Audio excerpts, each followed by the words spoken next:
We are taking a look at the new PlayStation exclusive strike in Destiny 2 Forsaken. It's called Broodhold. Steve and Dell, thank you so much for joining us. Thank you. Thanks for having us. So first things first, this is a hive-infested strike on the outskirts of the Tangled Shore, which is a new location in Forsaken. Can you tell us a little bit about what we're seeing here? This place looks really crazy. Yeah, so we're in the Tangled Shore right now. This is a set of asteroids lashed together by the Fallen, but right here there's a crashed hive ship that they've kind of, I guess, they're salvaging, right? But the idea for this strike came from High Moon Studios. We were working with them, and they built the Tangled Shore. And this was actually one of the first things that they did was this strike, and they really wanted to go down into the depths of a hive ship. So that's what we're doing. Cool. So we've got one of each character here. I'm playing as a Warlock. Steve, I think you're playing Titan, and then Dell is on Hunter, right? Yep. Cool. So we're going to see some new supers here today too. We'll get to that in a moment. But yeah, let's push forward here a little bit and see. Kill this ogre. Ooh, there's an ogre. Let's get him. I'm going to use this fancy new wave splitter exotic trace rifle to take him out. Got him. Yeah, make sure you're you got the rhythm right on this guy. It's real important. Yeah, it's got an interesting damage model. How does it work? Yeah, so when you pull the trigger and that beam comes out, it's gonna like charge up, and as it kind of has a rhythm to it, and when it's at its fullest charge, you get the most damage, and then you want to let go, conserve your energy, and then do it again. Otherwise, you'll be wasting ammo. Yeah, and you can actually see it in the beam when you pull the trigger. It's kind of changes size, changes intensity there, so you can tell how much damage you're doing there. But there's a trick. If one of you guys made an orb for me, I would pick that up and get supercharged, which just caps the damage on the weapon as long as you have that buff. So let's see if we can pull that off here. Spider, we've got Fallen in here. They're not mine. Shoot it well.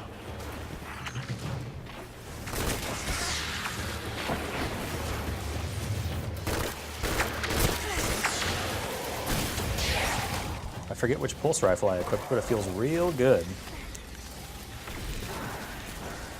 I want to talk about some of the new weapon system changes. Oh no, I'm out of ammo! Speaking of weapon system changes, let's clear out this room a bit, and then we can talk a little bit about the changes to the weapons.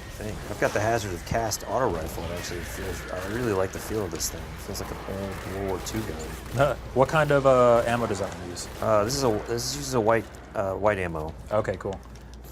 Yeah, I'm running into issues where I have my wave splitter. I ran out of the green ammo there, but now you can equip different types of weapons in different slots and kind of mix and match and play however you want to play. But as we saw earlier, that can run into some ammo situations. Yeah, absolutely. So yeah, the new weapon system is really interesting. It leads to some real interesting decisions that you have to make, and because now you have kinetic weapons and energy weapons, and both of those two slots can use white or white or green ammo. You have to be real careful with what you choose. So you can run 2 white ammo weapons, 2 green ammo weapons, or you can have green ammo in your kinetic slot. Gotcha. If you have a kinetic shotgun, for example, you're going to be using green ammo in there. I see. Yeah, so that's what I'm running. I've got a green ammo shotgun in my kinetic slot, and then I've got wave splitter in my energy slot, and they both use green ammo, so I'm really having to be careful about where I spend my ammo, and I have to get kind of close. Ah, I see. Yeah, that could cause some problems.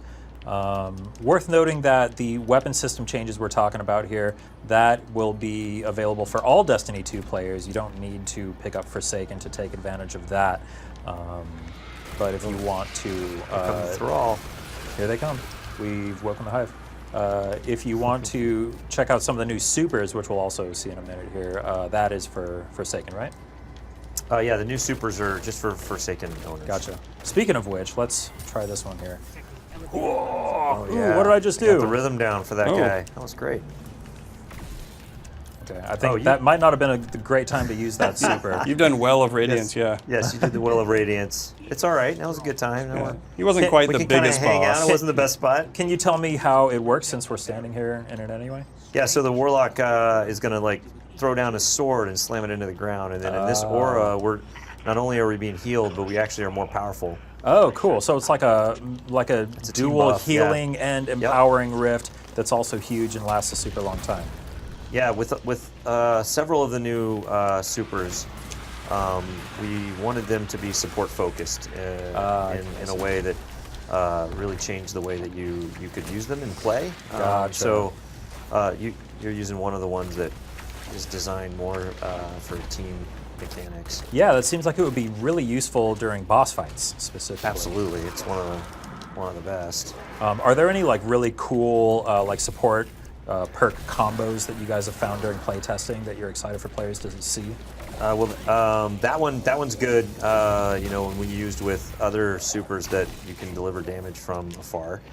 Right now I'm running the hammer, the solar hammer for the Titan, and that one's so fun. I was playing that really earlier. fun. This is one of my favorites because, it's like if you can time your spin and you're making contact with the enemies, especially giant enemies, that spin will keep accelerating and accelerating. So you get this real satisfying tactile feel of just hammering this person to death. There's a really fun melee ability tied to that as well, where you like just throw the hammer and it like clang bounces off of an enemy's skull, and then you can like pick it up. I think, right? Yeah. Throw it, pick it up, instantly get that melee back. That's one of my favorite abilities. I will run across the battlefield to get my hammer back. Or jump off a cliff in some cases. Yeah. If you're... Okay, we've got something icky looking here. I'm going to use my hammer on this guy as soon as I... Ooh, yeah. Get him. Let's see if I can get a good angle of you throwing that hammer.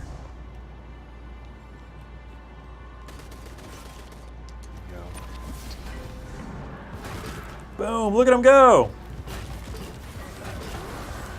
Like a Twirl, tornado baby. of death. Okay, and since you made some orbs for me, I now have a super you go. too, so I'll pop my well over here. Pick up the worm. Nice, and I'm supercharged on my wave splitter, so I'm doing maximum damage with We're that all right now. supercharged. Like, get the wave splitter out. God, where should I go with this worm? The Oh, there's a white thing diamond. over here. There's a thing right here. I saw it. Hold on. There we go. Ew. Just kind of wriggled in I there. swore I'd never pick up a worm. Did it anyway.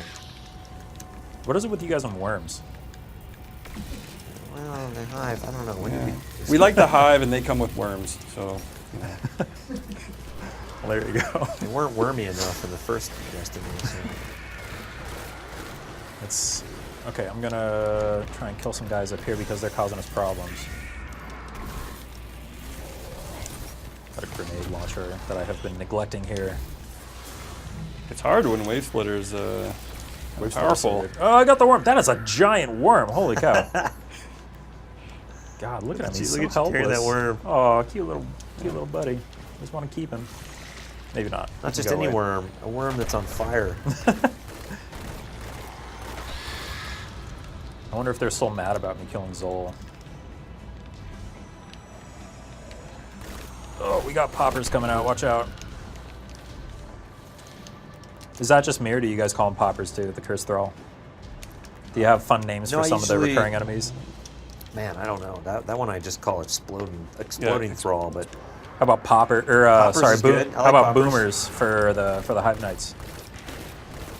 I remember boomers is a good one. Yep. I think because their weapons were called boomers. Yes, the so that's what weapons. people defaulted to. Oh no, I'm out of green ammo. All right, so after we clear out this room, I'd like to take a look at the weapons, and we can get a closer look at the wave splitter and some of the new weapon system changes. All right, I think. Oh, got a couple more here. Take that. Man, can they just like calm down for 1 minute, please?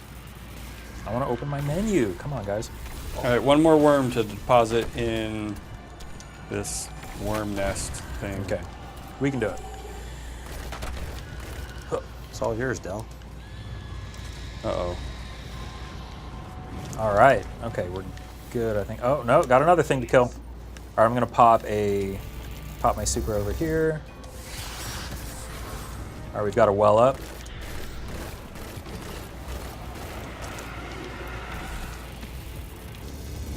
Just going to focus fire with this wave splitter. I here. can't. It's too high for this. No.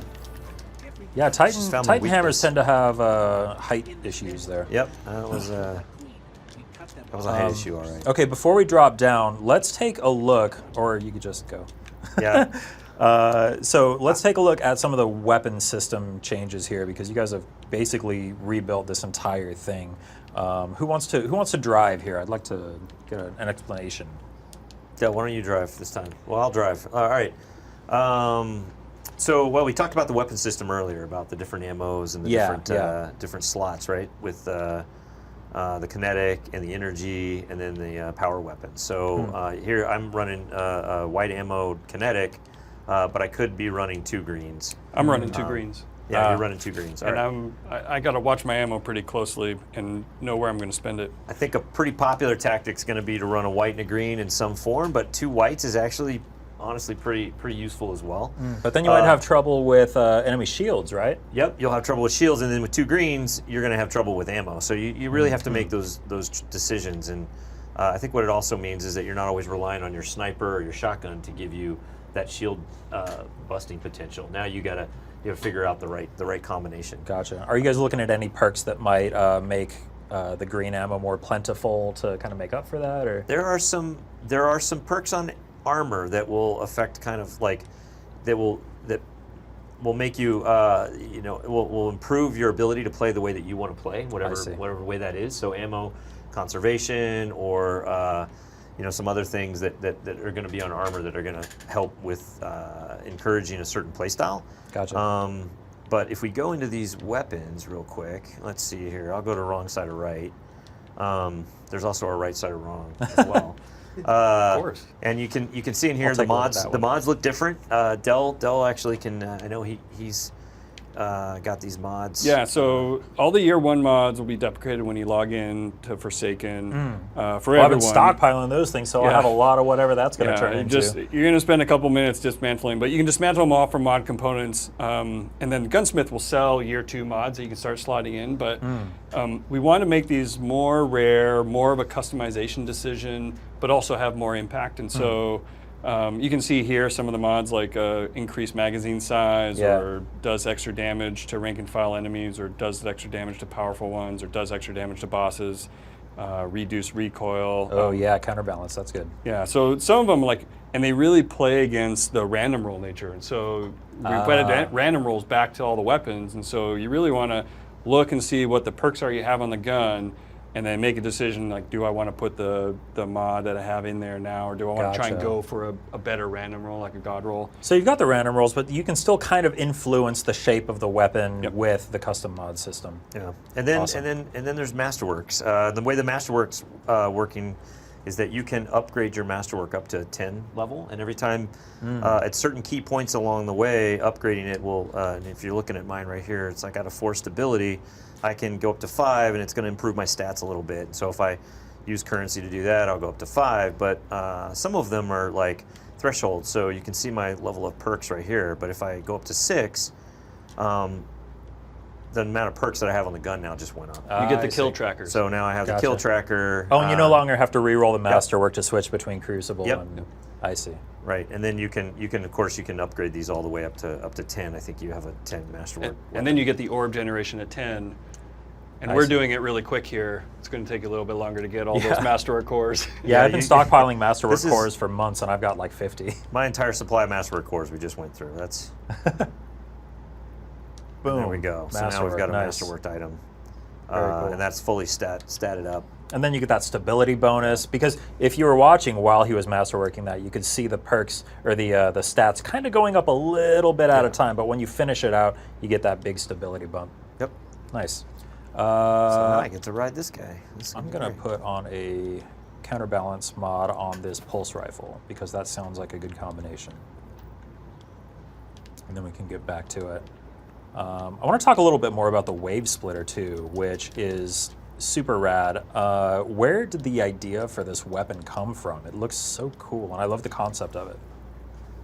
Well, I think this was originally Greg Pang, who's one of our, he was the weapons lead for actually all of our exotics, and he had this idea early on where he wanted to create a weapon, create an exotic that was all about the rhythm of firing. And so the idea behind this was like, as you're holding down the trigger, the amount of damage you're doing is different. And so there's a rhythm you get into of like holding down the trigger and letting go and watching your ammo and conserving your ammo and maximizing your damage output. And so that's really where the genesis came along. And then it was, of course, like making it look sweet, adding some lore to it. That's cool. And, Reminds me of Cold Heart. I love the I think it says like from the makers of Cold Heart on it, which is awesome. I love kind of the universe that exists solely within the lore tabs of exotic weapons and armor and ships and ghosts and all that. How much of that do you guys have just kind of floating around, ready to put on different weapons, or is everything like custom written for the weapon as it's created? Well, we've added a bunch of new exotics for Forsaken, so they're all going to have lore tabs. But we've added an entire feature just filled with lore. It's part of the Triumphs. And our narrative team has written a full-on novel worth of content in there. I know some YouTubers that'll be really happy to hear that. Yeah. So many words. No, it's actually, the writing's actually really good.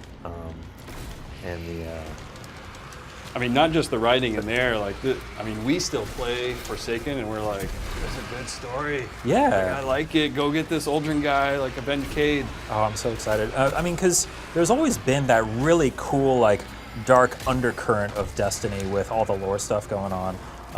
And it sounds like a lot of that is going to be kind of more brought to the forefront here, which is really exciting to me. All the way back to, I think the first time I really looked at Destiny lore and was like, wait, whoa, this goes deep, is when we were talking about the Books of Sorrow back during Taken King, when that whole thing came out, and people started realizing that there was this story just that existed that wasn't being kind of put front and center, but it was there if you looked for it. I love that stuff. Yeah, we saw the reaction to things like Book of Sorrow, and we knew, like, we have this amazing world. Why don't we tell more stories in it?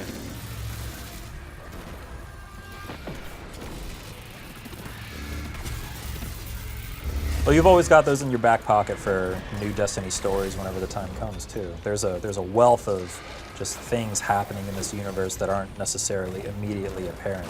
Yep. So I love that you guys can kind of go back to the well, as it were, and tell some of those stories. There was some teasing, I think, too, in one of the lore tabs. I forget which one it was, but there was, oh man, I wish I could remember which one it was, but it said it was something about like two truths and a lie, and it was talking about... about Uldren? Yeah, it was talking about Uldren, and then one of the lines was light fades deep within the prison. Like, you guys foreshadowed that pretty early. Here's our queen. Yeah, that was pretty fun, actually, to know that was coming, and we were committed to that storyline, and the writers, did a really good job of dropping those hints. Yeah, because nobody suspected it, but then after the big reveal happened at E3, people went back and saw that and were like, wait, has that always been there? Alright, so we are taking out a different looking version of this Brood Queen that we saw earlier. Yeah, that's one of the cool things about this boss is she has two forms, and you have to fight both of them over the strike. Gotcha. Oh good, more Cursed Thrall, more poppers, more exploders. I need some green ammo. Well, that's what you get for running two green ammo weapons. Well, I ran through those other guys. I was feeling really powerful. And now The time to trade-off. just rely on clear. grenades and melee. Speaking of which, I haven't been utilizing that enough. That was awesome. The hammer just bounced off. I want it back. I love that. I love when you That's throw so the hammer, good. just like clang, Ding. straight off their skull. So we were playing a little bit of Gambit earlier, and holy cow, that mode is so much fun. What kinds of behavior have you seen during play testing? Are people like reacting well to Gambit, or what's kind of been the take from your side? Yeah, absolutely. The Gambit, what we've been getting a lot of is like, I don't, even if I don't play a lot of PvP, or I don't play a lot of PvP, but I love playing Gambit because it has this really nice property of, everybody's really comfortable in it because you're doing the thing that you do in Destiny. You're killing aliens, right? Yeah. And but then you get exposed to this competitive side of it that's really, really fascinating. And there's a lot of strategy in that game. You know, Yeah. the risk versus reward. It's kind of deceptive how strategic it can be. It seems pretty straightforward at first glance, but once you start wrapping your head around it, there's a lot to consider. Totally. Yeah, we've got great reception. Even months ago, people were, even when it was early, Yeah. were really excited about the possibilities and the strategy that was even developing then, and the team's just been polishing it since then. How much kind of like tweaking and tuning has there been as a result of play tests and feedback from people who have gotten their hands on it? Oh, a lot. I mean, they've been working on it for quite a while now. One of the big ones was adding the primevals at the end. That only got added a few months ago. As the team really felt and was getting some feedback that there wasn't enough of a climax for the end of the matches. I see. So they wanted to create this moment where the whole team comes together and like really tries to like hit the nail on the head and put the match to home. Well, that's such a cool like turning point for the match too. Just because you filled up the scorebar doesn't mean that you won. Yeah. And when we played earlier, we saw some comebacks during that final primeval phase. That was the other. I mean, that was when one of the original things the team wanted to do with Gambit as a mode was really create a mode where comebacks were a thing, where like you could really, through skill and determination and just good play, turn matches around. So when they added those primevals, that was also an opportunity to make sure that was a really dramatic finish. Yeah, that's awesome. I got both versions of this queen are coming after me right now. This is crazy. She's 2v1s, not Throw fair. a hammer at Not her. fair. All right, We're almost done. shadow version's down. Oh, I'm just All right, bouncing the we're hammer almost off the done. wall. Got him. Nice. Nice job, Yeah. gents. We cleared out the nest. So that was Broodhold. That is the PlayStation exclusive strike coming to Destiny 2 Forsaken. We got a look at the Wave Splitter, which is the PlayStation exclusive new exotic trace rifle. Lots of fun. There are more PlayStation exclusives too. I think we're actually wearing the PlayStation exclusive gear sets too, right? Yep. Yes, we are. Can I take a quick look at those? Sure, Let's look see. at it. Yeah. Let's see. We got a nice hunter set here. I'm gonna run over, take a look at the Titan. Ooh, look at that. That looks really cool. Very robotic. And then I'll just like emote. Oh no, we ran out. I'll take a look at my menu. And here is the Warlock set. Once this loads up here, there it is. Great looking stuff. So yeah, that's Destiny 2 Forsaken. Launches September 4th. Anything else that you want to say to PlayStation fans out there? Oh, thank you so much for just for playing with us, and we can't wait to see we can't wait to play with everybody when it comes out on September 4th. Yeah, we were really excited when we went to E3 and everyone was excited to go after Aldrin. So Yeah. we're excited for them to get their hands on the controllers and go do it. All right, well, the hunt is on September 4th. We'll see you then. Yeah, thank you.